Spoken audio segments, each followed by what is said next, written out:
रोज एक नई कहानी देखने के लिए चैनल को सब्सक्राइब करें और बेल आइकन दबाना ना भूलें। सरला की बहू पूनम गर्भवती थी। अब ऐसे में पूनम, जो कि शहर में रही थी, वो अपनी सास सरला को गांव से बुलाती है, क्योंकि सरला काफी समय से गांव रह रही थी। अब जब सरला अपनी बहू पूनम के साथ रहने के लिए गांव से दिल्ली आती है, तो सरला का रहन सहन तो बदला ही नहीं था। बहू, तू आराम कर ले, मैं घर का सारा काम निपटा लूंगी। वैसे मुझे यहाँ भी गांव जैसा ही लग रहा है, ये खुला आंगन देखकर। हाँ माँ जी, मुझे भी शहर में ऐसा घर बहुत ज्यादा पसंद आया, क्योंकि आप तो जानती है यहाँ का घर कैसे बंद बंद से होते हैं। तभी तो मैं शहर नहीं आना चाहती हूँ, मुझे बंद घर में घुटन सी महसूस होती है। माँ जी, हमें तो आदत है, लेकिन घर में ये आंगन मुझे बहुत पसंद आता है।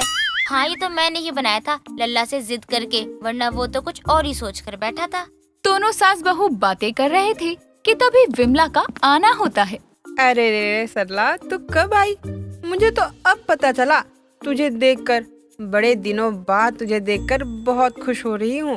तुझे भी देखकर मुझे बहुत खुशी हो रही है। और बता, घर में सब ठीक तो है ना? सब अच्छे हैं। तू बता, कोई काम से आई है या घूमने का मन किया तो चली आई? तू तो जानती है कि बहू पेट से है, और इस हालत में उसे ऐसे काम करने दूंगी क्या मैं? हाँ, ये भी तू ठीक कह रही है। चल, अब आ गई है तो शाम में घूमने चलेंगे पार्क में, ठीक है ना? अच्छा, तो मैं चलती हूँ, तू अपना काम कर ले। इतना बोलकर विमला वहाँ से चली जाती है।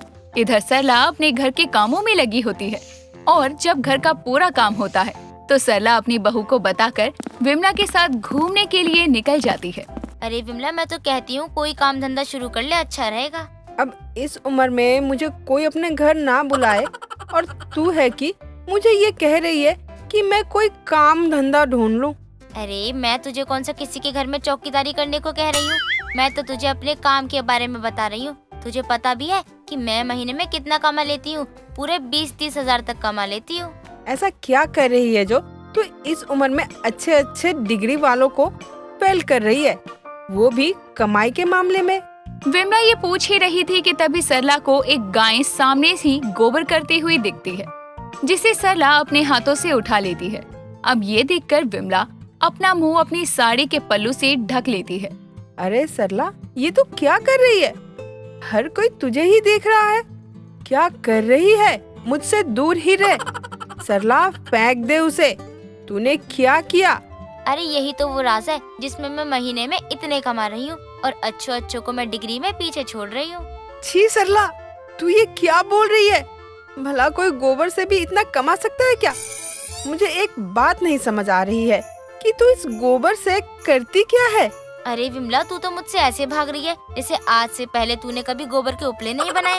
अरे सरला, मैंने गोबर का उपला भी बनाया है, गोबर से घर भी लिपाई की है, लेकिन तेरी तरह ऐसे काम नहीं किया।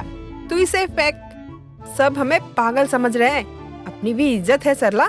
अच्छा, तुझे वो पान वाला बुढ़ा दिख रहा है ना, तभी तू इतना इतरा रही है। चल तू पीछे से आना, मैं चलती हूँ, वरना तेरा सेट किया हुआ बुढ़ा बुरा मान जाएगा।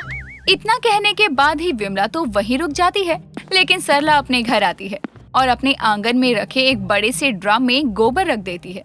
और उस समय घर में पूनम भी थी, और वो सो रही थी, और सरला उस ड्रम को ढक देती है। सरला, तुझसे ये उम्मीद नहीं थी। तूने तो आज मेरी नाक ही कटवा दी। बता, ऐसे कोई गोबर हाथों से उठाता है? अच्छा, कल से हाथों में पन्नी पहन लूंगी, फिर तो ठीक रहेगा ना? तेरी नाक भी बची रहेगी और मेरा काम भी बन जाएगा। लेकिन मुझे एक बात समझ में नहीं आ रही है, तुझे किस चीज की दिक्कत है जो तू इन गोबर से उपले बनाएगी? अरे विमला, तू अभी भी नहीं समझी, इस गोबर से मैं गैस बनाऊंगी। सरला, तू ये कैसी बातें कर रही है? भला गाय के गोबर से तू कैसे गैस बना सकती है? सबको तो खुद का गैस बनता है, और वो भी खाने के बाद। और मुझे तो आजकल कुछ ज्यादा ही गैस बनने लगा है। धत विमला, तू भी ना कैसी कैसी बातें कर रही है। तू जैसे बात कर रही है, मैं भी उसी हिसाब से बात कर रही हूँ। इसमें बुरा क्या है? मैं गोबर गैस की बात कर रही हूँ। गोबर से जो गैस बनती है ना, जिसे हम अच्छे दामों पर बेच सकते हैं। तू रहने दे, मैं अभी कुछ भी नहीं समझ पा रही हूँ। मुझे ऐसे पैसों का क्या करना है? नाना सरला, मुझे नहीं कमाना। सरला तो अपने गांव में गोबर की गैस बनाती थी, लेकिन जब वो शहर आती है तो वो सोचती है कि वो जितने महीने यहाँ रहेगी उतने दिन गोबर जमा करेगी, और जाती वक्त उससे जितने भी गैस का उत्पादन होगा उसे बेचकर वो गांव चली जाएगी। अब अगली सुबह माँ जी, मैं आपकी कुछ मदद कर देती हूँ आपके कामों में। नहीं नहीं बहू, बस तू थोड़ा चल लिया कर, बाकी घर का काम करने में तो एक्स्ट्रा ही हूँ मैं। माँ जी, अरे वो एक्सपर्ट होता है। अरे बहू, हमारे समय में स्कूल जाने पर भी रोकती, ये सब तो मैं सुनकर बोल देती हूँ। बाकी स्कूल में तो कभी गई नहीं और फिर भी मेरी इंग्लिश इतनी बुरी भी नहीं है। हाँ हाँ बिल्कुल माँ जी। अब सरला हर रोज घर का काम करने के बाद विमला के साथ जाती और गाय का गोबर पन्नी में भर कर लाती और अपने आंगन में रखे ड्रम में रख दिया करती। ऐसे ही एक रोज रात के समय विमला और सरला घूम रहे थे, तभी एक गाय गोबर करती हुई दिख जाती है और सरला खुद ही मुंह छुपाते हुए कहती है, अब तो ये जरूर ये जानवरों की टट्टी उठाने जाएगी। विमला निकल ले, इससे पहले कि तेरी बेइज्जती हो। अरे ये तो कुछ ज्यादा ही पतला है, लगता है गाय का पेट ठीक नहीं है, जरूर उल्टा सीधा खा लिया होगा तभी इसका पेट खराब हो गया है। अब सरला अपने घर आती है और हर दिन की तरह उसी ड्रम में गोबर रख देती है। और अब अगले रोज सुबह सुबह सरला के आंगन से बदबू आ रही थी। माँ जी, मुझे ना बहुत दिनों से घर में ना कुछ ज्यादा ही बदबू आ रही है और ये तो बदबू मुझसे बर्दाश्त हो भी नहीं रही। बदबू? बहू कैसी बदबू, जरा बता तो सही, तभी तो मैं समझूंगी ना कि तू किस बदबू की बात कर रही है। माँ जी, बदबू का मतलब बदबू ही होता है, बदबू का कोई टाइप थोड़ी होता है। बहू लेकिन मुझे यहाँ पर कई तरह की बदबू आ रही है, मैं तुझे कैसे समझाऊं, लेकिन मैं देखती हूँ क्या सड़ रहा है। अरे क्या बात है, सास बहू में क्या बातें चल रही है? अरे विमला आंटी, आपको भी अजीब सी बदबू आ रही है क्या? मैं कब से माँ जी से कह रही हूँ, तो माँ जी कह रही हैं कि कैसी बदबू कैसी बदबू। अरे बहू, अब तेरे घर से बदबू नहीं आएगी तो क्या मेरे घर से बदबू आएगी? अरे तू कहना क्या चाहती है, मेरे घर में साफ सफाई नहीं होती है? पूरे एक टाइम सफाई करती हूँ मैं पूरे दिन में, वो भी मैं खुद ही करती हूँ। अरे सरला, घर में तेरे किसने कहा है साफ सफाई नहीं रहती है? बल्कि जो तूने आंगन में गंदगी फैला रखी है उससे तो मैं कई दिनों से तेरे घर भी नहीं आ पा रही। अरे वो तो बिजनेस है, तू तो जानती है ना। क्या है माँ जी उस ड्रम में?